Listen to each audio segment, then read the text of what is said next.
ሰው በልቶ ይክዳል የሚባል ወሬ ነበር የምንሰማው። በልቶ ይክዳል የሚባል ታሪክ እንዴት ነው አይምሯችን ላይ የሚመጣ? ወጣሉ ታውቂያለሽ፣ መከዳት በጣም ከባድ ነገር ነው። ዛሬ እሱም ህይወት አለው፣ እኔም ልጆች ወልጃለሁ። ግን ሰላም ጤና ይስጥልኝ ውድ የተከበራችሁ ቤተሰቦች እንዴት ናችሁ? ደህና ናችሁ ወይ? ሁሉ ሰላም ያለው ይመስገን። ዛሬ ደግሞ ሌላ ትኩሳት ትላላችሁ። ሄሉ እንግዲህ መግቢያው ላይ በልቶ እንዴት ይረሳል ተበልቶ እንዴት ይረሳል እያለች ነው ማለት ነው። እና ሌላ ደግሞ የሄለን ጓደኛ ማለት ነው ብቅ ብላለች። ምክንያቱም አልቻልኩኝም፣ ግን አግብቻለሁ፣ ወልጃለሁኝ ግን ፍቅሩ ሊወጣልኝ አልቻለም።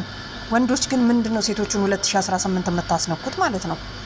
ምክንያቱም እቺ ልጅ እሱ ውጪ እየኖረ ነው፣ በሱ ምክንያት ነው። እሱ ጥሎኝ ስለሄደ እሱ ስለካደኝ መሐላ ስላለብን እሱ ግን ይሄን ሁሉ አፍርሶ ሄዷል። ስለዚህ እኔ ደግሞ በሱ ንዴት ሌላ ሰው ላይ ወደኩኝ፣ ወልጃለሁ ግን ለራሳው አልቻልኩም ትላለች ሄለን። እሱን ለራሳው አልቻልኩኝም ፍቅሩ ሊወጣልኝ አልቻለም ብላ ትላለች። እና እንዴት ነው 2018 ወንዶች ሴቶች ላይ ማለት 2018 የሆነ የሴቶች ፍቅር የሚነሳበት ምናምን ነገር ነው መሰለኝና ምን ለማለት ፈልጌ መሰላችሁ? የሄለንና የዚች ይለያያል። ምክንያቱም እሱም አግብቶ እየኖረ ውጭ ሀገር ነው የሚኖረው፣ እሷ ደግሞ ኢትዮጵያ ነው የምትኖረው፣ ወልዳለች። ግን ባልየው ቢሰማ ምን ይላል? በአንተ ምክንያት ደስ የሚያይል ምንድን ነበረ ኑሮ ውስጥ ገባውኝ፣ በአንተ ምክንያት ነው ያልፈለግኩት ትዳር ውስጥ ገብቼ ልጆች የወለድኩት ትላለች ማለት ነው። ይሄ መብቴ ነው ብዬ አላስብም። ለኢሱ እና ለሄለን የደገፍኳት ሄለን ትክክለኛ መልእክትና አላቃትም ስላለ ነው። አያችሁ ልዩነቱን። እቺ ደግሞ አግብቶ ለምን የራሱ ህይወት ይኖራል ብላ መበጥበጥ ፈልጋ ነው የመጣችው ማለት ነው። አስባችኋል? ስለዚህ ለምን ይቅርታ አላለኝም? በቃ በፊት የነበርነው ህይወት አለ፣ እሱ ትዝ አለኝ፣ ለምን ይቅርታ አላለኝም ነው የምትለው። ምን ትላላችሁ ቤተሰብ? ማን ነው ጥፋተኛ? ስለዚህ ሄለንና እሱ አንድ ላይ ይመጣሉ ነገ ማለት ነው። ለማንኛውም ቤተሰብ ምን ልላችሁ ፈልጌ ነው፣ ወንዶች ሴቶችን እንደዚህ አታስለቀሱ፣ ከምር አታስለቀሱ።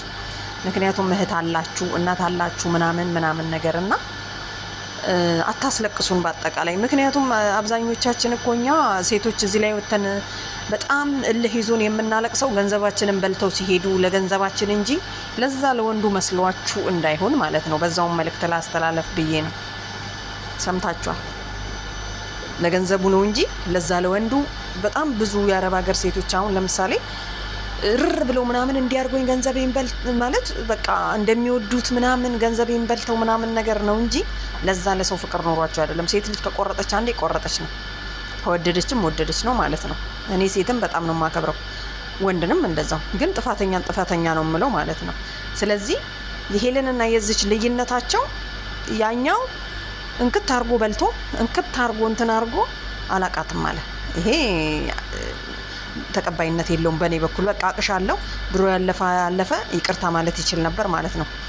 እቺ ደግሞ በሱ ምክንያት መጥፎ እንትን ውስጥ ገባውኝ፣ ለምን ይቅርታ አልጠየቀኝም? ጥሎኝ ነው ሄደው።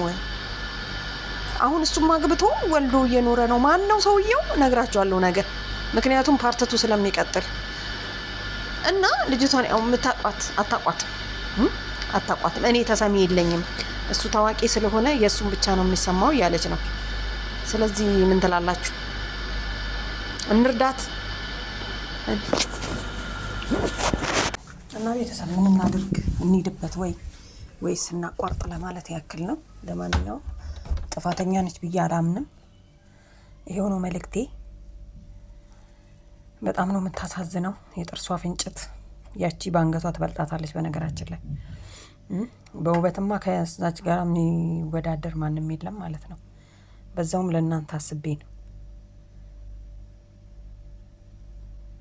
እና ፓርቲቱ ሲቀጥል እኛም እንቀጥላለን ማለት ነው። እናንተ ግን ያው እንዳይረሳ